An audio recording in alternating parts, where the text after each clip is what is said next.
Hello guys, good morning to all of you. This is Magiraj here and now we are going to get discuss about the work done in rotational motion. घूर्णन गति में कार्य and also we will discuss about the power in rotational motion. यानी घूर्णन गति में शक्ति क्या होती है उसके बारे में भी डिस्कस करेंगे। तो सबसे पहले डिस्कस करते हैं घूर्णन गति में कार्य, यानी घूर्णन गति में कार्य व शक्ति। तो मान लेते हैं कि कोई पिंड घूर्णन कराया जा रहा है इस तरीके से अक्ष के परितः,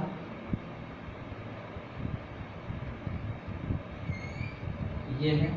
मान लेते हैं कि ये F1 बल लगा करके इस तरीके से या F बल लगा करके घूर्णन गति कराया जा रहा है और बिंदु A से बिंदु B तक ले गया है, जिसमें कि कोण थीटा या डी थीटा का परिवर्तन होता है। और मान लेते हैं कि ये त्रिज्या वृत्तीय पथ की स्मॉल r है। तो माना कोई पिंड बिंदु A से बिंदु B तक F बल लगा करके घूर्णन गति कराया जा रहा है, जिससे कि वो केंद्र पर कोणीय विस्थापन थीटा प्राप्त करता है, ठीक है ना, जबकि त्रिज्या इसकी r है। तो हम जानते हैं कि कार्य बराबर क्या होता है, बल इनटू विस्थापन, ठीक है ना। अब आप इतने से देखिएगा कि ये पोर्शन जो लिया गया है इतना ए बी, ये मान लेते हैं कि चाप है एस और ये थीटा है और ये आर। तो कोण बराबर होता है चाप बटे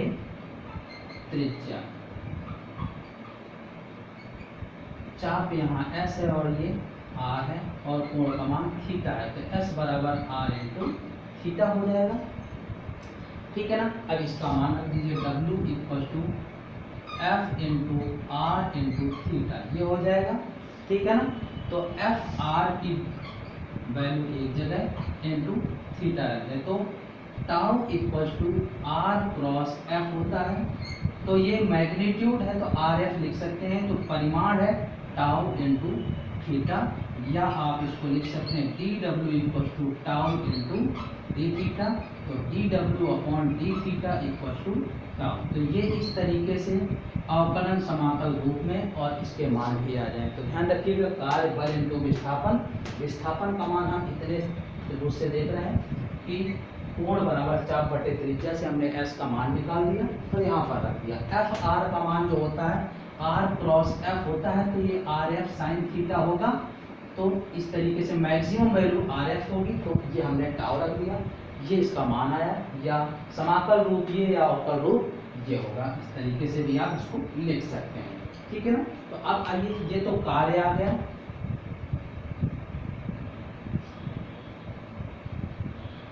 W equal to tau into theta.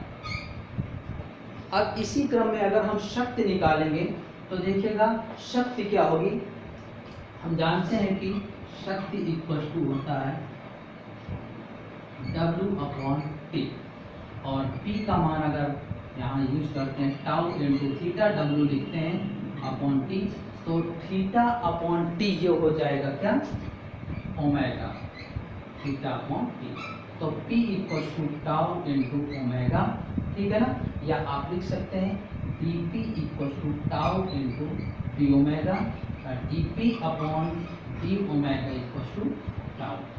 तो ये साधारण मान, ये समाकलन रूप और ये अवकलन रूप। तो इस तरीके से हम इसमें घूर्णन गति में कार्य और शक्ति दोनों ही मान निकाल सकते हैं। और आइए अब हम डिस्कस करते हैं कि घूर्णन त्रिज्या क्या होती है, इसके बारे में डिस्कस करते हैं कि घूर्णन त्रिज्या क्या है। तो मान लेते हैं कि कोई निकाय है जो घूर्णन अक्ष के परितः घूर्णन गति कर रहा है। इसमें कई सारे पिंड M1, M2, M3 dot dot dot Mn पिंड क्रमशः R1, R2, R3 दूरियों पर रखे हैं। तो अगर मान लें कि निकाय की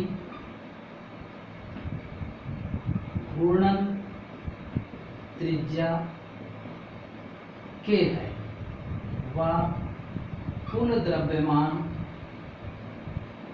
m है, तो इसका जड़त्व आघूर्ण हो जाएगा m k स्क्वायर, ठीक है ना। अब मान लें कि माना M1, M2, M3 dot dot dot Mn पिंड क्रमशः R1, R2, R3 dot dot dot Rn दूरियों पर स्थित है। तो ये क्या हो जाएगा, I इक्वल टू एम के स्क्वायर बराबर M1 R1 square, M2 R2 square dot dot Mn Rn square, इस तरीके से आ जाएगा। और मान लें कि यदि M1 और M2 या M3 जितने भी पिंड हैं Mn सब बराबर हैं M के, तो ये जो मान हो जाएगा ये हो जाएगा n स्मॉल m इंटू के स्क्वायर। ध्यान रखिएगा कि कैपिटल M जो हो जाएगा nm, क्योंकि सभी पिंडों का योग है कुल द्रव्यमान, तो m प्लस m इसी तरह से n द्रव्यमान जोड़ेंगे तो कितना हो जाएगा nm।